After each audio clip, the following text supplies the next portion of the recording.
les détenteurs d'un pouvoir délégué s'approprient le pouvoir, s'adonnent à la corruption et jouissent avec cynisme de la délégation d'autorité qui leur est confiée.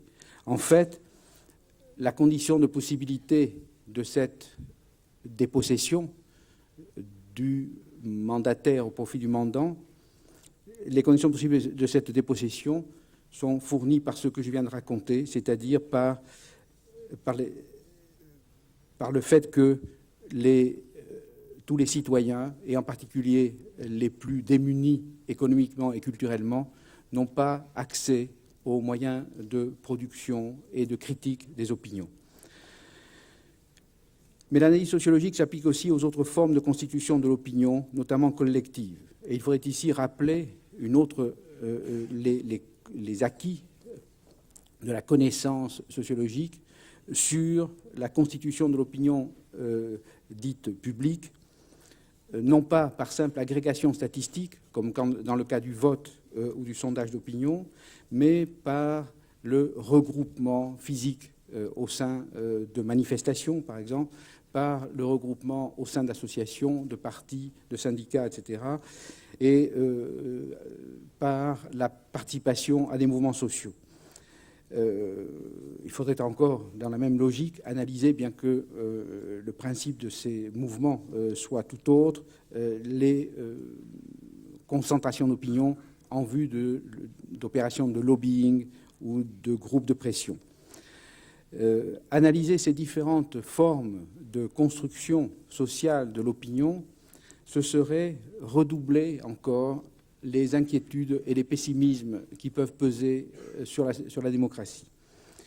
La sociologie, on le voit, apporte au fonctionnement de l'univers démocratique une première contribution essentiellement critique. Elle dissipe les illusions souvent généreuses des générations antérieures, illusions si généreuses qu'il faut un certain courage pour les dénoncer, parce qu'on est toujours exposé au soupçon d'être hostile, non pas à ce que visent non pas aux illusions, mais au contenu des illusions. En fait, être vraiment défenseur de la démocratie, c'est être résolu à combattre les obstacles à la démocratie qui sont inhérents au fonctionnement des institutions démocratiques. Et c'est là que la sociologie donc, peut apporter une première contribution négative et critique. Mais la sociologie peut apporter une deuxième contribution que je ne ferai qu'évoquer rapidement. Elle peut fonder une sorte d'utopisme réaliste qui s'oppose à la fois au volontarisme irresponsable auquel on sacrifiait et sacrifie souvent les idéalistes et les démagogues, et aussi opposé à la résignation scientiste à l'ordre établi. Un des dangers, en effet, de la science sociale est que, selon la phrase des Écritures, qui accroît sa science accroît sa douleur, et le savant est souvent enclin à une sorte de pessimisme qui le porte à traiter les lois historiques qu'il découvre comme des sortes de lois de la nature inflexibles et éternelles. On a souvent comparé le sociologue, le spécialiste du monde social, à un médecin. Et on a très souvent comparé, plus encore, la politique à la médecine.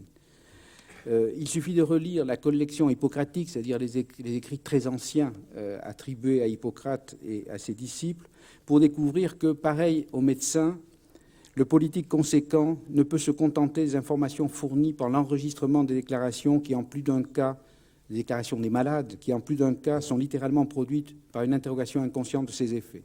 Je cite, « L'enregistrement aveugle des symptômes et des confidences des malades est à la portée de tout le monde.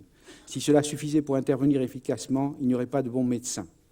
Le médecin doit s'attacher à découvrir les maladies non évidentes, ADELA, c'est-à-dire celle précisément que le praticien ne peut ni voir de ses yeux ni entendre de ses oreilles.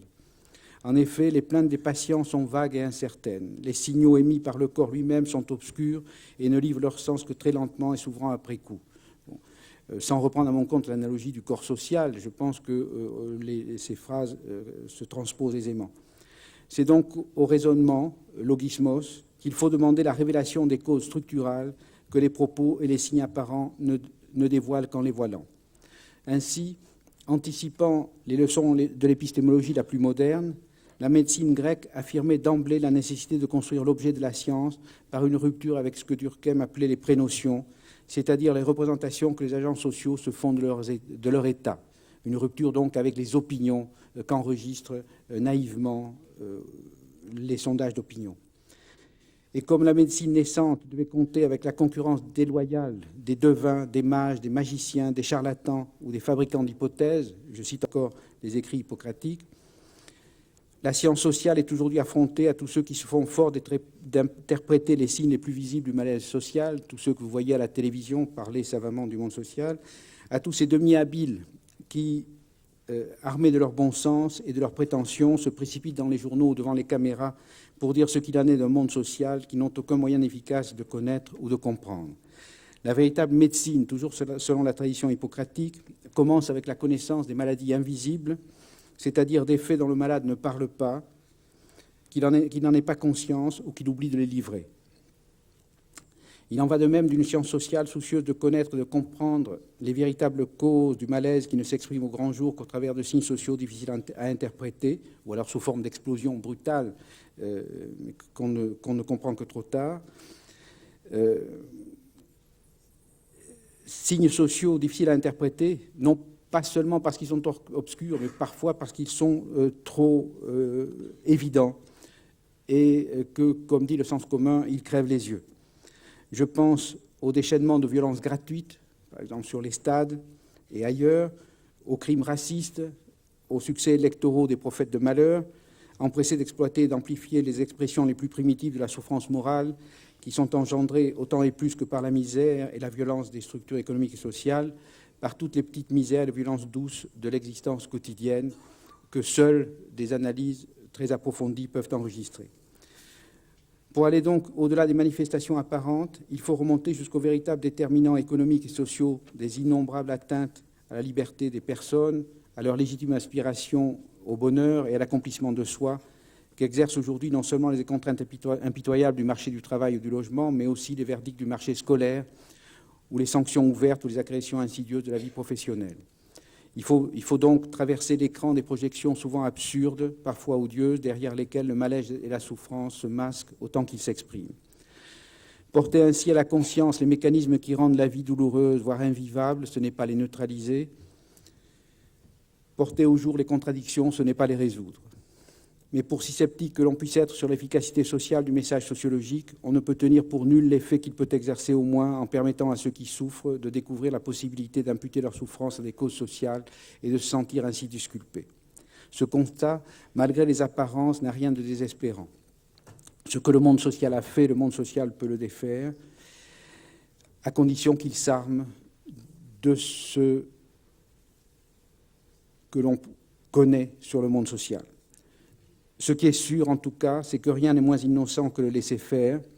S'il est vrai que la plupart des mécanismes économiques et sociaux qui sont au principe des souffrances les plus cruelles, notamment ceux qui règlent le marché du travail et le marché scolaire, source aujourd'hui d'innombrables souffrances, s'il est vrai donc que ces mécanismes ne sont pas faciles à enrayer ou à modifier, il reste que toute politique qui ne tire pas pleinement parti des possibilités si réduites soient-elles qui sont offertes à l'action et que la science peut aider à découvrir, peut être considéré comme coupable de non-assistance à personne en danger. Merci.